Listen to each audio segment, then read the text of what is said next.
السلام علیکم dear students, حسن محمود آپ کو اپنے چینل پر خوش آمدید کہتا ہے۔ آج اس ویڈیو لیکچر میں ہم introduction to bank reconciliation statement کے حوالے سے ڈسکشن کریں گے۔ یہ topic examination point of view سے بہت امپورٹنٹ ہے، کیونکہ تمام قسم کے ایگزامینیشنز میں اس ٹاپک میں سے لازمی ایک کویسچن پیپر میں حل کرنے کے لیے دیا جاتا ہے۔ ٹاپک کی کمپلیٹ اویئرنیس کے لیے ضروری ہے کہ ویڈیو لیکچر کو آخر تک سنا جائے۔ موجودہ دور میں ہر کاروباری انسان کا کسی نہ کسی بینک میں اکاؤنٹ ضرور ہوتا ہے، اور وہ اس بینک اکاؤنٹ کی بدولت رقم کو محفوظ طریقے سے وصول اور ادا کر سکتے۔ کاروباری افراد یہ ریکارڈ بینک کا الگ سے اکاؤنٹ بنا کر یا ٹرپل کالم کیش بک میں بینک کے اکاؤنٹ کو روزانہ کی بنیاد پر مینٹین کرتے ہیں، مطلب اس میں انٹریاں کرتے ہیں۔ اس لیے تمام لین دین کا مکمل ریکارڈ کاروباری افراد اور بینک دونوں کے پاس موجود ہوتا ہے۔ عام زندگی میں ہم دوستوں اور فیملی ممبرز کے ساتھ فارغ اوقات میں لوڈو کھیلتے ہیں۔ آپ اس کھیل سے بخوبی واقف ہوں گے۔ جب بھی کوئی ساتھی اپنی باری کھیلتا ہے تو جو نمبرز دانے پر آتے ہیں یا ڈائی پر آتے ہیں، وہ سب کھیلنے والے پوری توجہ سے دیکھ رہے ہوتے ہیں، اور اس کے ساتھ ساتھ اس بات کو بھی یقینی بناتے ہیں کہ جتنے نمبر دانے یا ڈائی پر آئے تھے انہیں درست طریقے سے استعمال کیا جائے تاکہ کھیل میں بے ایمانی نہ ہو۔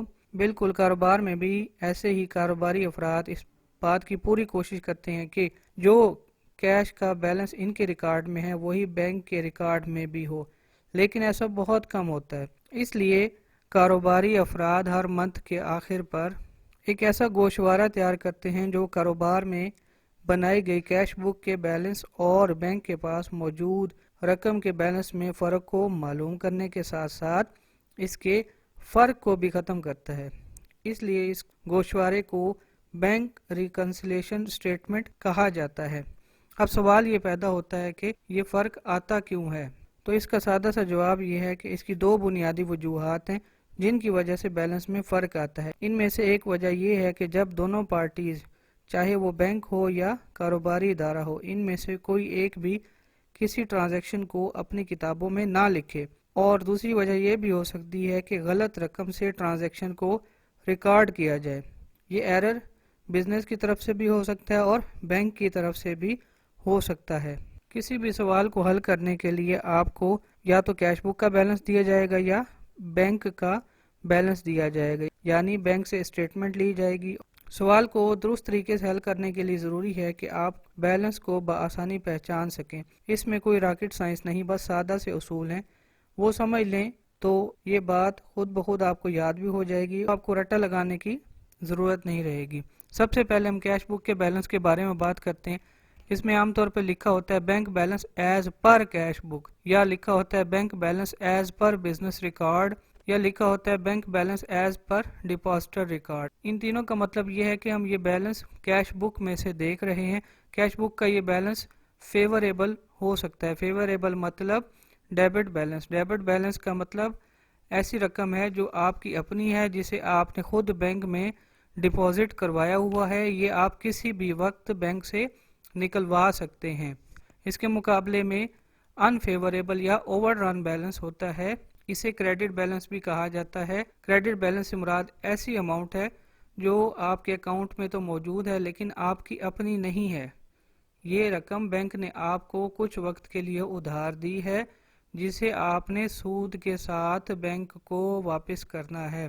تو کیش بک کے دو بیلنس میں سے ایک بیلنس ہو سکتا ہے، یا تو وہ فیوریبل ہوگا یا پھر انفیوریبل ہوگا۔ اسی طرح اگر پاس بک کا بیلنس ہے، بینک کا بیلنس ہے، بینک سٹیٹمنٹ سے بیلنس دیکھ رہے ہیں، تو اس صورت میں بینک بیلنس ایز پر پاس بک لکھا ہوا ہوگا، بینک بیلنس ایز پر بینک اسٹیٹمنٹ لکھا ہوگا، بینک بیلنس ایز پر بینک ریکارڈ لکھا ہوگا۔ پر کے بعد جو بھی لکھا ہوا ہوگا اس کی بیس پہ ہم کہیں گے کہ یہ کیش بک سے ہے یا پاس بک کے ہے۔ اب اس کا بھی فیوریبل بیلنس کریڈٹ ہوگا۔ فیوریبل بیلنس کریڈٹ ہونے سے مراد یہ ہے کہ بینک کے اکاؤنٹ میں آپ کی اپنی رقم موجود ہے۔ یہاں پر ذرا غور کیجئے، کیش بک کا فیوریبل بیلنس ڈیبٹ ہوتا ہے، جبکہ بینک کا فیوریبل بیلنس کریڈٹ ہوتا ہے۔ اس کے مقابلے میں اگر بینک سے آپ بیلنس معلوم کر رہے ہیں تو وہ انفیوریبل بھی ہو سکتا ہے۔ انفیوریبل بیلنس ڈیبٹ بیلنس ہوتا ہے۔ मतलब बैंक ने आपको कोई रकम उधारी दी हुई है। कैश बुक का अनफेवरेबल क्रेडिट बैलेंस होता है और पास बुक या बैंक स्टेटमेंट या बैंक रिकॉर्ड का अनफेवरेबल या ओवरड्रान बैलेंस डेबिट बैलेंस होता है। जब आपको सवाल हल करने के लिए दिया जाएगा तो आपको या तो कैश बुक का बैलेंस दिया होगा, अगर कैश बुक का दिया तो वो फेवरेबल होगा मतलब डेबिट होगा, या अनफेवरेबल होगा मतलब क्रेडिट होगा। अगर कैश बुक का नहीं दिया हुआ तो बैंक का बैलेंस दिया होगा, वो या तो फेवरेबल है वो होगा, फेवरेबल मतलब क्रेडिट बैलेंस होगा, या फिर अनफेवरेबल होगा मतलब डेबिट बैलेंस होगा। उम्मीद है बैलेंस की पहचान के हवाले से आपको कंसेप्ट क्लियर हो गया होगा। अब हम उस स्टेटमेंट की बात करते हैं जिसकी बदौलत आप करेक्ट बैलेंस मालूम कर सकते हैं। तो सबसे पहले बैलेंस आप लिखेंगे, इसमें लिखा हुआ है कि bank balance as per cash book. अब कैश बुक के हवाले से यहाँ शो किया गया है कि कैश बुक का बैलेंस डेबिट है।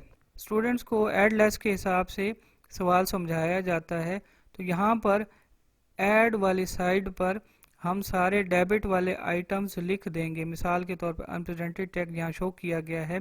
डेबिट बैलेंस होने की वजह से हम जितने भी आइटम्स डेबिट होंगे वो एक ही दफ़ा बारी बारी लिख के ऐड कर देंगे। बैलेंस जो आपके पास मौजूद होता है पहले से और उसमें जो डेबिट आइटम्स होते हैं उन सबको प्लस करते हैं तो आपके पास सब टोटल आता है। इस सब टोटल में से आप लेस करते हैं क्रेडिट साइड के आइटम्स यानी क्रेडिट ट्रांजैक्शन। इसमें अनकलेक्टेड चेक लिखा हुआ है मिसाल के तौर पर। अब यहाँ पर एक बात काबिल तवज्जो है कि आपका ये बैलेंस डेबिट बैलेंस था, इस वजह से ऐड वाली साइड पर सारे डेबिट के आइटम्स लिखे गए। इसके मुकाबले में लेस है तो लेस वाली साइड पर क्रेडिट वाले आइटम्स लिखे जाएंगे। क्रेडिट वाले आइटम्स लिखने के बाद सब टोटल में से माइनस करेंगे तो आपके पास bank balance as per passbook आएगा। आपने कैश बुक से बैलेंस लिया और उसे पासबुक के हिसाब से टैली कर दिया। अब इसके मुकाबले में कैश बुक का क्रेडिट बैलेंस मतलब unfavourable balance. Unfavourable balance means bank ने आपको उधार दिया हो, ये आपकी लायबिलिटी है, तो इस लिहाज से ये क्रेडिट बैलेंस है। तो यहाँ पर ऐड वाली साइड पर हम क्रेडिट वाले आइटम्स लिख देंगे, जबकि इससे पहले वाले परफॉर्मे में कैश बुक का जब डेबिट बैलेंस था तो ऐड वाली साइड पर हमने डेबिट वाले आइटम्स लिखे थे, जबकि इस परफॉर्मे में आपका बैलेंस क्रेडिट है तो इसलिए ऐड वाली साइड पर क्रेडिट ट्रांजैक्शंस वाले आइटम लिखेंगे। इन तमाम क्रेडिट आइटम्स को हम ऐड करेंगे तो हमारे पास एक सब टोटल आ जाएगा। इसमें से हम लेस करेंगे। क्रेडिट वाले आइटम्स हम पहले ऐड कर चुके हैं, लिहाजा लेस वाली साइड पर डेबिट वाले आइटम्स लिखेंगे। इन आइटम्स को लिखने के बाद आप सब टोटल में से माइनस करेंगे तो आपके पास bank balance as per passbook आएगा। इसके अलावा इस बैंक रिकंसिलिएशन स्टेटमेंट को प्रिपेयर करने का दूसरा मेथड भी है, यानी दोनों डेबिट और क्रेडिट के कॉलम्स बना लेंगे आप। उसमें नेचर के हिसाब से जो क्रेडिट ट्रांजैक्शन होगी उसे क्रेडिट में लिखते जाएंगे और नेचर के हिसाब से जो डेबिट नेचर की होगी उसे डेबिट के कॉलम में लिख देंगे। इस तरह फिर